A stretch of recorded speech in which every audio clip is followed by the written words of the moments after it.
C'est bien moi. Fantomas.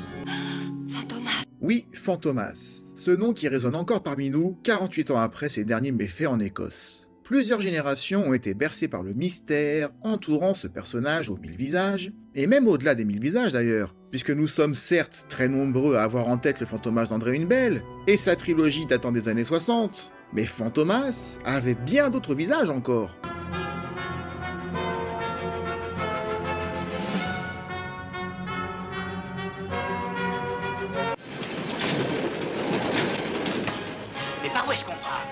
Le personnage de Fantomas s'inspirait par ailleurs de l'histoire, ça je le savais pas. Ça va, hein. Vous savez d'où vient Fantomas? Il était inspiré de l'histoire du terroriste anarchiste Ravachol, auteur d'attentats sanglants à la fin du 19e siècle, traqué par la police et puis exécuté. Car le personnage remonte à bien plus loin, via les romans de Pierre Souvestre et de Marcel Alain au début du XXe siècle. 32 tomes verront le jour entre 1911 et 1913, de Fantomas et le pendu de Londres, dont le troisième volet avec Louis de Funès s'inspirera d'ailleurs grandement. C'est horrible. Faites attention, il y a une marche par ici. Où est-elle? Elle était là. Merci, monsieur le commissaire. Venez. Les romans ont même d'ailleurs été réédités dans les années 30, mais il serait injuste d'oublier également les films muets en noir et blanc, sur la même période, à partir de 1913, ainsi que 3 films parlants cette fois-ci, à partir de 1932, le premier étant intitulé sobrement Fantomas, tout comme sa version de 47 d'ailleurs, qui sera une sorte de remake. Planquez-vous. J'espère qu'il sera obligé de ralentir. Voilà.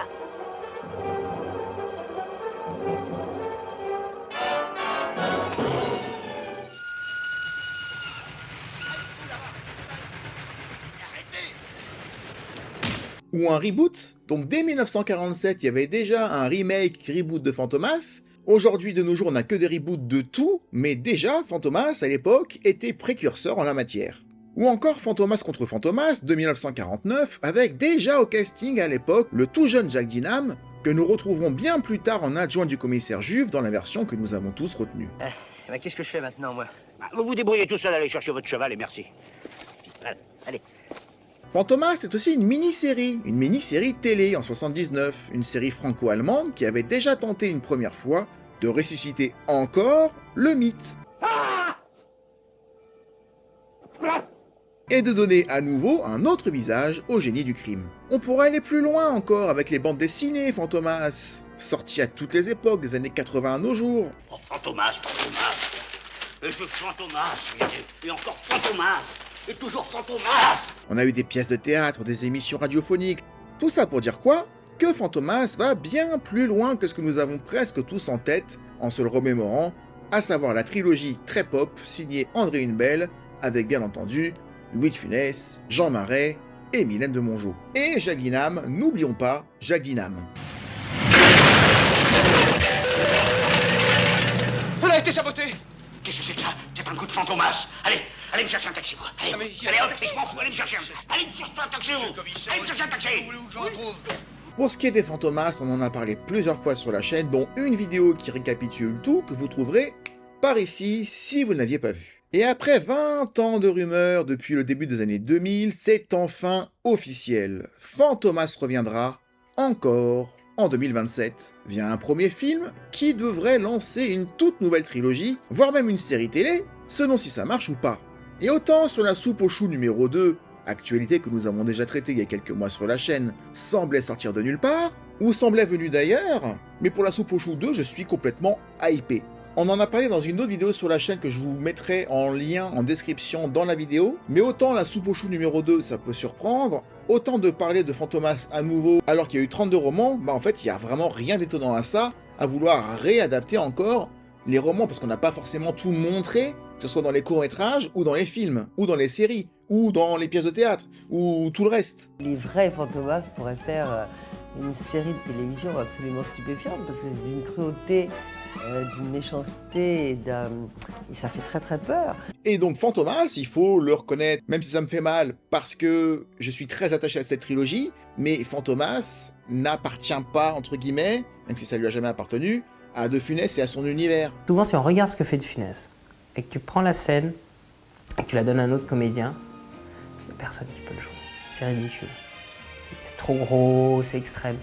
Mais lui, il arrive à mettre une intensité, une justesse. Tout comme La soupe aux choux, qui est un livre de René Follet à la base, donc qu'on refasse une version de La soupe aux choux, ça peut surprendre parce qu'on a tous De Funès en tête, mais il ne faut pas. Ça reste une œuvre qui est reprenable, qui est réinterprétable, indépendamment de son génie. Vous avez droit à une chopine, monsieur Ratignier. Par repas? Ah non, par jour. Et cette chaîne étant majoritairement tournée vers le rétro, il est rare que l'on fasse des vidéos sur l'actualité. C'est pas la vocation première de la chaîne de parler d'actu, parce qu'il est rare de parler d'actu sur les films des années 60. Mais quand on a la chance, la même année, d'avoir un projet La soupe aux choux numéro 2 et un retour de Fantomas à l'écran, il est impensable de ne pas donner mon avis sur ces sujets, puisqu'ils impliquent directement la ligne éditoriale de la chaîne. Qu'on va retrouver en salle, pas une suite des vieux films, mais un nouveau départ, une nouvelle version du personnage. On va revenir à l'origine de Fantomas, né en 1911. Là aussi, je l'ai appris dans une série de romans noirs à une époque où fleurissent d'Arsène Lupin, des fantômes de l'opéra, etc.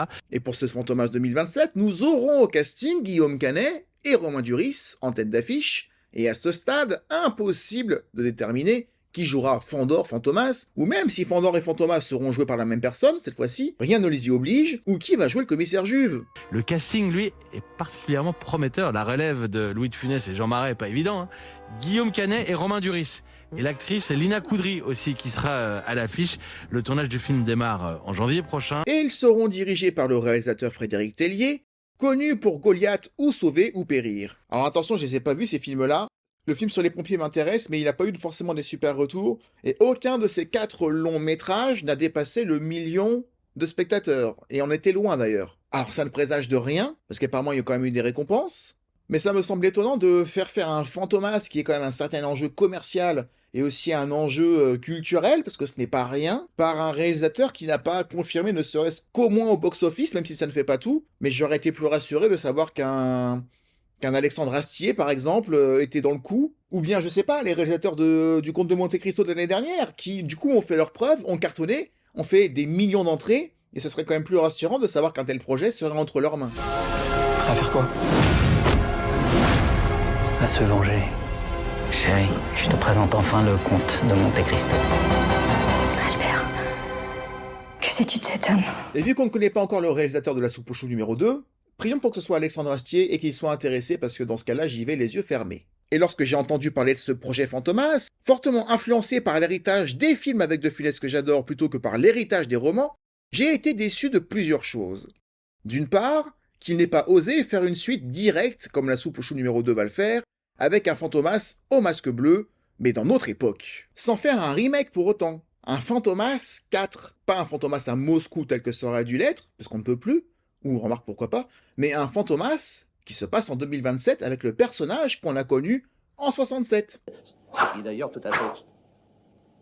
Mais voyons Voltaire, ce n'est pas le moment de jouer aux Indiens, alors sois sérieux. Oui, vous ne rêvez pas, j'ai bien dit une suite, car Fantomas est tellement mystérieux, dispose de moyens a priori tellement indéfinis, infinis même, démesurés, il n'était pas inenvisageable, vu qu'il se fait passer pour mort à la fin du 3e film, qu'il est envisagé à défaut de changer de planète, de se retirer en se mettant en hibernation par exemple, pour connaître l'avenir, pour connaître le monde du futur, le futur de son époque, les années 2027. Rendez-vous dans un demi-siècle, Hubert. Et il atterrirait en pleine période présidentielle. Mais qu'est-ce que ce serait génial! Candidature anonyme, candidature Fantomas? Vous donnez combien de temps pour être élu président? Encore un peu de patience. Le candidat dont nous avons cruellement besoin? En tout cas, Fantomas en 2027, c'est le champ des possibles qui s'ouvre. C'est un potentiel, c'est un réservoir illimité. Voir Fantomas, celui qu'on a connu dans la trilogie, bien vivant, avec le même âge du coup, puisqu'il a été maintenu grâce à l'hibernation, et avec la même ambition, sur une époque bien différente de la sienne, j'aurais tellement payé pour voir ça. Le voir par exemple à l'origine du casque récent du Louvre. Rien que ça. Il y a eu des images où on a vu que c'était lui. Il y a beaucoup de blagues où quand il y a quelque chose qui est pas très net, on dit que c'est Fantomas qui est dans le coup. C'est pour vous montrer à tel point il est encore dans la culture populaire bien ancrée, dans la version qu'on a connue, pas dans la version de départ. C'est là ma crainte. Mais je comprends qu'on n'ait pas choisi ni même pensé à prendre un tel risque. À retoucher à quelque chose qui quelque part est éternel parce que ça fait très longtemps qu'on n'est pas revenu dessus, donc ça a ce côté intouchable. Alors que Fantomas en plus n'est pas que cette incarnation au masque bleu, c'est bien plus que ça. Et si on veut être exact et honnête, c'est même tout sauf ce qu'on a vu. Mais admettons que Fantomas soit encore rebooté une 3e ou une 4e fois au cinéma. J'aurais au moins aimé que ce soit un film contemporain. Une sorte de Lupin, version Omar Sy de Netflix mais en plus sombre, car même si les romans datent de 1910, je ne pensais pas que le cadre de l'histoire de cette nouvelle trilogie se situerait à l'époque des romans. Même si, encore une fois, dit comme ça, c'est logique. C'est le meilleur moyen d'être fidèle, et c'est le meilleur moyen de plaire aux héritiers des livres s'il y en a, ou aux auteurs d'origine qui sont morts il y a bien longtemps, mais qui ont tellement détesté la trilogie d'une Belle qui s'est tellement éloignée de ce qui avait été écrit, que au moins là, ils seraient peut-être fiers de là où ils sont, de voir que Fantomas continue et va redevenir fidèle à leur vision. Donc quand ils ont vu la première version de Fantomas, ils ont failli mourir, quoi. Ils étaient déjà très âgés, ça a été extrêmement dur pour eux. Oui, c'est logique si on souhaite retourner aux bases, si on souhaite revenir aux fondamentaux. Et peut-être que la série télé se passera de nos jours et qu'on aura du coup une version complètement différente. On peut très bien avoir les deux et contenter tout le monde. L'histoire de ce nouveau film se passera donc en 1914, à Paris, ça peut être très beau visuellement, au début de la Seconde Guerre mondiale, avec une série de meurtres qui menacent la ville. Car c'est ça l'ambiance des Fantomas, une ambiance sombre, noire, morbide, loin de la version humoristique que nous avons connue. Ce sera donc un film en costume, un film d'époque, doté d'un budget confortable de 35 millions d'euros, un film à la Batman tel que l'a dit le producteur, où Fantomas surplomberait Paris, tel l'homme chauve-souris qui surplombait Gotham City, bien inspiré dans la forme par le succès du Comte de Monte Cristo de 2024. Donc même si je suis mitigé, non pas par l'annonce d'un Fantomas, mais par les choix qui ont été faits, ça reste quand même une bonne nouvelle. Fantomas, c'est le super vilain français par excellence qu'on n'a pas encore assez exploité. Il y a beaucoup de cinémas étrangers qui ont leur grand vilain. Nous, on a Fantomas. Si on en reste aux 3 films, même s'il est énorme, c'est pas suffisant. Vous irez? Ah mais grave. Ah oui. Mais non, mais Fantomas, Géraldine. Ah carrément, oui. Ah mais... bah vous ne connaissez casting pas, là, et- je le vous sens casting moyen est- sur Non, mais si, non, Fantomas, mais, enfin, Virginie bien sûr Fulpin. que je connais, mais je peux pas dire non plus que j'en ai vu dans mon enfance. Ah ouais, on n'est pas vu, je les ai vus les Moi, je Fantomas. vois très bien ce que c'est, mais c'est vrai que j'en ai jamais vu et que je me dis, tiens, j'aime bien quand ils font des versions modernisées comme ça. Je suis sûr que les gamins vont adorer. Ouais, je suis sûr que les gamins vont adorer. Et un tel personnage avec un tel potentiel mérite toutes ses incarnations. Mais si la volonté c'est de faire connaître le Fantomas des romans à la nouvelle génération, je ne sais pas si franchement ils seront très intéressés. S'il y en a parmi vous, à vous de me le dire. Mais je pense que la génération de mon âge, qui a aujourd'hui la quarantaine, ou plus, ou 50, ou 60, ou même 70 ans, ou encore le Fantomas avec le masque bleu en tête. Et Louis de Funès aussi, mais pas seulement.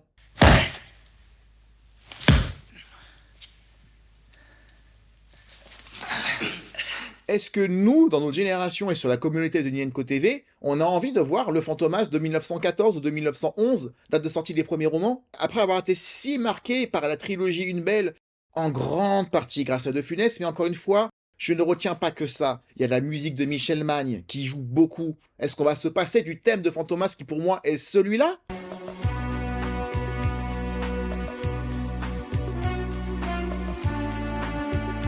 Le personnage avec le rire et avec la voix de Raymond Pellegrin, on pourrait la refaire avec une IA aujourd'hui, cette voix, parce que pour moi, c'est ça la voix de Fantomas. Et se passer du masque, se passer de la voix, se passer de la musique, et ben, en fait, tout effacer et repartir de la base, alors que la trilogie a été très marquante d'un point de vue cinématographique, en tout cas pour moi. Vous me direz si c'est pareil pour vous. Mais si c'est pour plus avoir ces repères secrets à la James Bond, se cacher dans un volcan, dans les sous-sols d'un château, avoir l'extravagance de partir en fusée, ça on le fera pas en 1914. Moi, c'est ce Fantomas-là que je rêve de voir une 4e fois dans le contexte d'aujourd'hui, et d'exploiter ce que pourra faire aussi la Choupe aux choux numéro 2, notre époque par rapport à l'époque des années 60 pour Fantomas, et du début des années 80 pour la Soupe aux choux. On pourrait avoir un recul formidable à 2 reprises sur ce qui est devenu notre société, analysé par des personnages qui l'ont quitté et qui reviennent, un peu comme l'histoire de la grenouille dans l'eau chaude et dans l'eau froide. Une grenouille qu'on jette dans l'eau bouillante, il se rend compte que le monde va mal et qu'il part en couille. Alors que celui qui est là depuis des décennies, il se rend peut-être un peu moins compte. Donc on a ce potentiel à 2 reprises et j'espère que dans la Soupe aux choux numéro 2, ils vont bien l'exploiter. Mais dans Fantomas, ils n'ont pas pris cette option-là. Ça veut pas dire que j'irai pas le voir. Je suis juste un petit peu méfiant. Et j'en ai marre d'imaginer la suite du 3e film, parce que Fantomas n'est pas mort, Fantomas part en bagnole. Qu'est-ce qu'il va faire après? On avait une chance de le savoir, et si on avait fait une suite à ce 3e film avec Alexandre Astier réalisateur en 2027, je suis sûr que j'y allais. Les yeux fermés. Là, j'attends de voir à quoi ça va ressembler. Mais encore une fois, je comprends les choix qui ont été faits. Je comprends que si on doit refaire un Fantomas, on doit le refaire et oublier De Funès et son incarnation de commissaire Juveux. Parce que ce serait suicidaire de faire un remake avec de l'humour. On ne peut pas. Donc autant revenir aux fondamentaux, je suis d'accord. Mais on aurait pu faire les deux faire revenir juste le Fantomas qu'on aime, et pas le côté humoristique, parce que lui, il n'a rien de drôle, dans notre époque. Je regrette qu'il n'ait pas fait ce choix-là. Mais je comprends qu'ils n'aient pas pris ce risque. Et d'ailleurs, est-ce qu'ils y ont pensé? C'est peu probable. Il n'y a que moi qui suis assez taré pour imaginer ça. En tout cas, vous, qu'est-ce que vous en pensez? Dites-moi si vous auriez aimé partager la vision que j'ai du Fantomas numéro 4 qu'on aurait pu voir. Est-ce que pour vous, vous êtes content de revenir, peut-être pour les plus anciens parmi vous, élève Gaston Pourquier, de revenir au roman d'origine, ou pas? Lâchez-vous dans les commentaires. Bien entendu, quand le film sortira, on en fera une vidéo complète avec mon avis et avec les secrets du film, donc on a le temps parce que c'est dans 2 ans. Mais je ne peux pas ne pas en parler. On fera pareil pour la soupe au chou numéro 2. Et pour une fois, on parlera de films qui viennent juste de sortir, ce qui est très rare. En tout cas, merci d'avoir regardé cette vidéo jusqu'au bout. Cette vidéo est là pour susciter le débat avec vous dans les commentaires. Donc inondez la vidéo de commentaires, elle n'est là que pour ça, pour échanger sur le sujet. Et on reparlera de Fantomas 2027 dès qu'on en saura un petit peu plus ou dès qu'on aura vu le film. En tout cas, merci à vous d'avoir regardé la vidéo jusqu'au bout. J'espère qu'elle vous aura plu. Je vous invite, si c'est le cas, à mettre un like, à partager la vidéo et surtout à débattre. On se retrouve dans quelques jours pour une nouvelle vidéo sur les 3 frères et sur les inconnus de manière générale. Et d'ici là, comme je dis à chaque fois, prenez soin de vous. Ciao.